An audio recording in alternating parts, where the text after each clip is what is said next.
নমস্কার, ভাগ্যবার্তা অনুষ্ঠানে আজকে অর্থবৃদ্ধির জন্য কুবেরের যে মন্ত্র আছে সেই মন্ত্র আপনারা জপ করতে পারেন।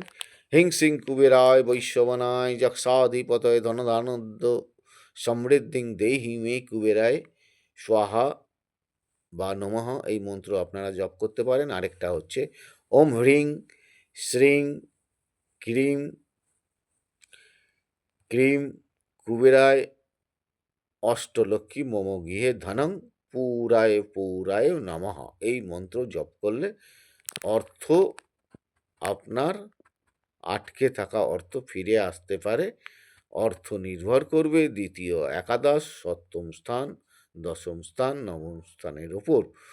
যদি হরস্কোপে বৃহস্পতি, মঙ্গল, রাহু, শনি গ্রহ অশুভ জায়গায় অবস্থান করে তাহলে অর্থ কিন্তু কোনো মতেই আসতে চাইবে না, পরিষ্কার কথা।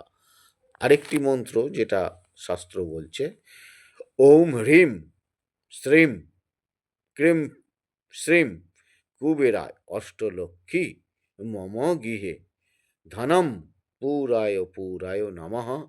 এটাকে আবার অন্যরকমভাবে বলা যায়, ওম হ্রিং শ্রিং ক্রিং শ্রিং কুবেরায় অষ্টলক্ষ্মী মম গৃহে ধনং পুরায় পৌরায় নমঃ। এই মন্ত্র জপ করুন। অনেক সময় অর্থনৈতিক দিক থেকে ডেভেলপমেন্ট পাবেন যদি আপনার হরস্কোপ ভালো থাকে।